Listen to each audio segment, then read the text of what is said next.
Baiklah, tadi topik kita adalah soal keabsahan zuriyah. Nah, ini belakangan menjadi perbincangan publik. Ada Iya, kontroversi iya, soal keabsahan iya, zuriyah atau keturunan Nabi Muhammad iya, SAW di tanah air. iya. Ada kemudian yang menggugat bahwa eh, keturunan atau zuriyah yang ada di tanah air ini terputus Terputus nasabnya, nasabnya. Kiai. Iya, Nah, sebenarnya ada apa? Apa masalah sebetulnya dengan zuriyah yang ada di iya, Indonesia ini, iya. Kiai?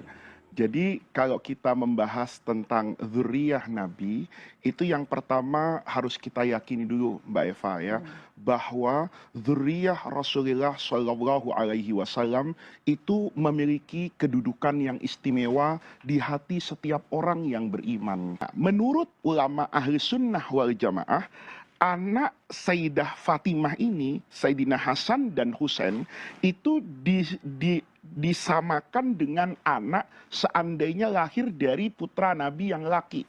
Jadi ada banyak dalil yang disampaikan oleh ulama-ulama tersebut, diantaranya begini.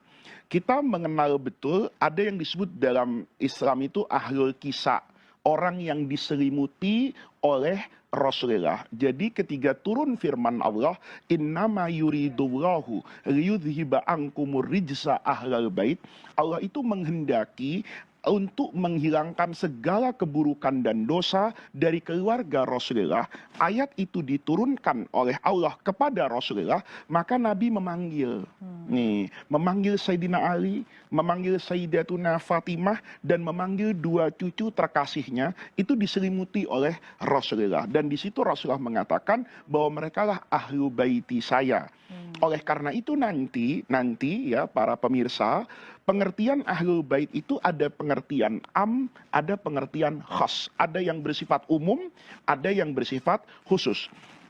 Ahlul bait sebagai orang yang tinggal di rumah Rasulullah, maka di dalamnya termasuk istri-istri Rasulullah. Karena istri Nabi kan tinggal di dalam rumah Rasulullah. Tetapi ahlul bait yang dikatakan memiliki korobah nasab dengan Rasulullah, yaitu anak keturunan dari Sayyidah Fatimah tadi, Sayyidina Hasan dengan Sayyidina Husain. Nanti kita bisa lihat posisi keduanya ini itu dianggap sebagai anak, artinya cucu Rasulullah, walaupun dari anak perempuan. Itu ketika ada ayat lagi, ketika Rasulullah Shallallahu Alaihi Wasallam itu sudah menyampaikan syariat Islam kepada ahlul kitab. Pada masa itu adalah Nasrani dengan Yahudi yang ada di Madinah. Usana wa anfusakum, dan diri kita semua kan bahwa nasab ini tidak putus, bersambung. Usana wa anfusakum, dan diri kita semua tsumma betahil. Ayo kita berdoa bersama, kita berdoa kepada Allah semoga laknat itu turun kepada mereka yang berdusta. Nah, di sini Mbak Eva, ketika Nabi mengatakan, ya ketika ayat Quran tadi berbunyi nad'u abna'ana wa abna'akum, itu Rasulullah memanggil Sayyidina Hasan dengan Sayyidina Husain. Nah, inilah yang menjadikan banyak dari ulama ahlus sunnah wal jamaah mengatakan bahwa nasab ini tidak putus, bersambung dari Sayyidina Hasan dengan Sayyidina Husain. Pertanyaannya adalah bagaimana mereka yang ada di Singapura, yang ada di Indonesia, yang ada di Irak, yang ada di Mesir. Ini sebetulnya persoalan ahlul bait ini, kalau tadi Mbak Eva misalnya itu dijadikan polemik di tanah air, itu kita bisa berkaca sebenarnya dengan dunia internasional. Di dunia internasional itu ada nama organisasi. Organisasi itu seperti kalau di Indonesia itu ada namanya Robitoh Alawiyah. Robitoh itu adalah ormas, organisasi. Alawiyah itu dari Sayyidina Ali kan. Al-Alawiyin, keturunan Sayyidina Ali yang dari Rasulullah Shallallahu Alaihi Wasallam. Nah, kalau di Timur Tengah itu disebut Al-Ashraf. Ashraf itu orang-orang yang bernasab mulia. Nah, ini dicatat Mbak Eva. Tradisi orang Arab itu mencatatkan nasabnya.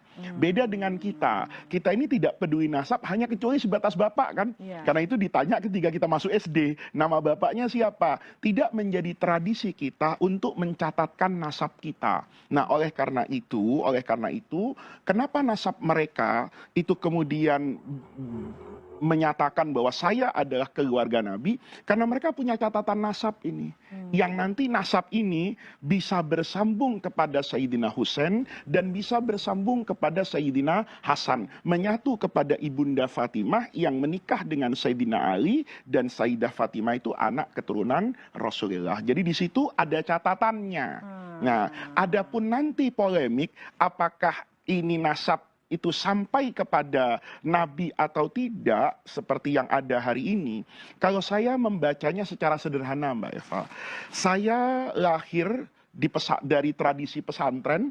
Kalau para pemirsa, saya tidak berarti kemudian mengkotak-kotakkan umat Islam. Saya lahir dari tradisi Nahdlatul Ulama, tradisi pesantren. Kita di pesantren itu mengetahui kebenaran ajaran agama itu tidak saja dari membaca Quran, tidak saja dari membaca, menghafal dan memahami hadis, tetapi perilaku dan tradisi guru itu juga menjadi bukti dari keabsahan sesuatu yang kita yakini kebenarannya.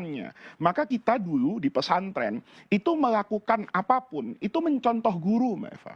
Karena apa? Karena yang namanya Al-Quran itu tafsirnya banyak. Belum tentu ketika saya membaca satu bagian tafsir itu adalah tafsir yang benar. Tetapi ketika dilakukan oleh guru saya yang pasti lebih mengerti dibanding saya, maka itu dijadikan satu keyakinan. Nah, oleh karena itu berkaitan dengan pertanyaan yang paling mendasar dari Mbak Eva.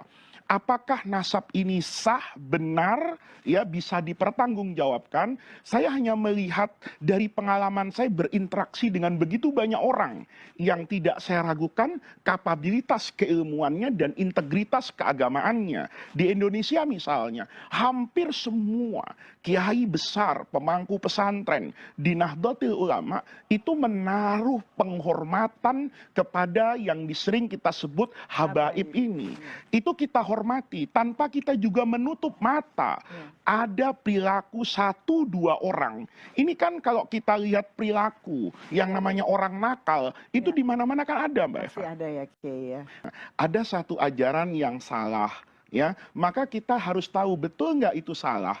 Kalau itu memang salah dan itu yang kita pelajari dari guru kita, sampaikan. Maaf Habib ya, sependek pengetahuan saya dulu saya ngaji, guru saya itu bilangnya begini. Mohon maaf, betul. Selesaikan urusannya gitu loh. Ya. Kalau Anda tidak merasa mampu ya ajak orang yang mampu kan. Artinya ketika ada seorang dokter spesialis, kan kemudian tidak serta-merta pasien itu bisa membantah dokter kan. Betul. Mungkin bisa cari second opinion dari sesama dokter tersebut. Baik, alhamdulillah salatan wassalaman ala rasulillah amma ba'du. Maka seperti yang telah disampaikan oleh Mas Yusuf, bahwa nasab Ba'alawi ini tanpa mengabaikan prinsip intelektual humility, bahwa nasab mereka ini telah batal. Nasab mereka tidak bisa diverifikasi secara ilmiah. Pengakuan mereka tidak terverifikasi oleh kitab-kitab nasab yang sezaman atau yang mendekati dari masa hidup sosok yang mereka akui sebagai leluhur mereka, yaitu Ahmad bin Isa yang wafat 345 Hijriah, yang menurut mereka beliau mempunyai seorang anak bernama Ubaidillah yang tidak terverifikasi kitab-kitab nasab yang ada di abad ke-5, ke-6, ke-7, ke-8, dan ke-9, bahwa Ubaidillah ini sebagai anak Ahmad. Kemudian secara ilmu biologi juga telah dihasilkan sebuah kesimpulan berdasarkan para ahli-ahli biologi, baik yang ada di Indonesia maupun yang ada di luar negeri, bahwa hasil tes DNA dari keluarga Ba'alwi ini tidak terbukti mereka sebagai keturunan Nabi besar Muhammad SAW. Jangankan sebagai keturunan Nabi besar Muhammad SAW, hasil tes DNA mereka yang berhaplogrup G kebanyakan, ini bukan keturunan Nabi Ibrahim. Jadi jangankan mereka ini terbukti sebagai keturunan Nabi Muhammad, keturunan Nabi Ibrahim aja bukan. Karena dari mulai Nabi Ibrahim sampai sekarang, haplogrup itu haruslah sama antara haplogrupnya Nabi Ibrahim yang J sampai keturunan garis paternalnya yang saat ini ada.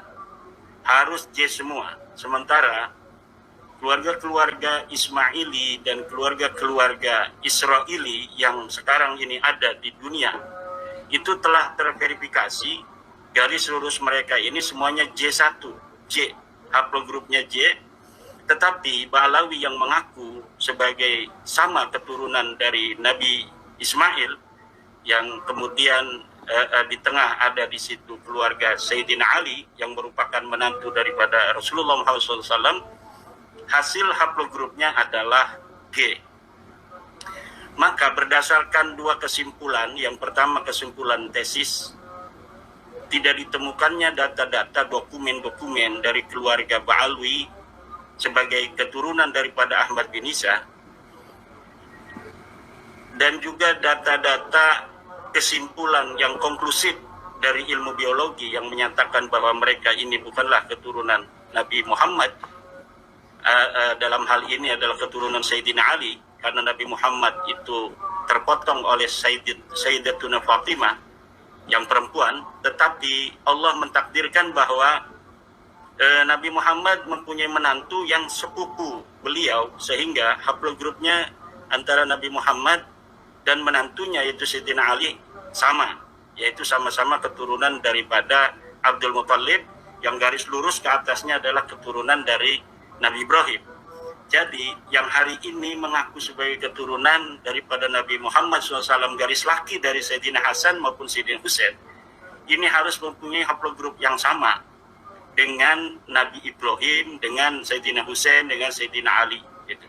Sementara para kabib-kabib ini, Ba'alawi dari Yaman juga dari Indonesia, dari Yaman itu sudah 180 orang yang tes DNA, yang bisa dicari di Papilitri DNA, atau dari penyedia jasa tes DNA yang bisa di open posting di internet, itu tidak terbukti, tidak ada dari Ba'alawi itu yang J1.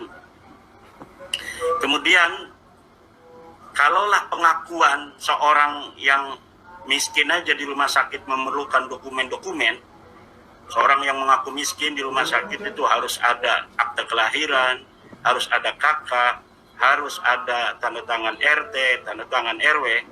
Masa iya orang yang mengaku syaraf keturunan Nabi Muhammad SAW, dia tidak mempunyai dokumen-dokumen yang dibutuhkan yang sesuai dengan pengakuannya. Ya, maka sampai sekarang ini yang telah saya katakan beberapa kesempatan yang lalu bahwa saya telah mengirimkan surat terhadap Rabita Alawiyah mengenai kesimpulan saya mereka bukan keturunan Nabi besar Muhammad SAW ini, dan mereka tidak sampai saat ini tidak memberi jawaban, tidak memberikan klarifikasi data-data yang dibutuhkan. Adanya adalah framing-framing bahwa siapa yang tidak percaya kepada nasab daripada Ba'alawi ini sebagai keturunan Nabi adalah termasuk orang-orang yang menyakiti Nabi Muhammad SAW. Bagaimana orang yang membuka nasab mulia Rasulullah Muhammad SAW dari tukhala, dari orang-orang yang mengaku keturunan Nabi padahal terbukti bukan, itu disebut tidak akan mendapat syafaat. Seharusnya proposisi itu dilontarkan untuk orang-orang yang hari ini mengaku keturunan Nabi besar Muhammad SAW tanpa bukti-bukti dokumen, tanpa bukti-bukti data-data sejarah yang dibutuhkan. Di mana dalam metode ilmiah kan kita mengenal harus ada fakta, harus ada objektif, harus konsisten, harus sistematis. Ini nasab Ba'alawi yang hari ini terbangun itu sama sekali tidak berdasarkan fakta sejarah, fakta ilmiah, tidak objektif, karena pengakuan itu muncul dari keluarga mereka sendiri. Yang ketiga, tidak sistematis dan tidak konsisten. Kenapa tidak konsisten? Karena nasab mereka ini banyak berganti-ganti. Pertama mereka mengaku Al-Kazimi, kemudian mengaku sebagai Al-Uraidi. Jadi adanya ittirab itu perubahan silsilah dari Al-Ahdal yang dia adalah Al-Kazimi, kemudian berganti menjadi Al-Uraidi dari Ahmad bin Isa. Ini menunjukkan bahwa memang nasab ini nasab yang ad-dukhala, nasab-nasab susupan yang sengaja menyusup kepada keluarga mulia Nabi besar Muhammad SAW. Dan sayangnya banyak dari para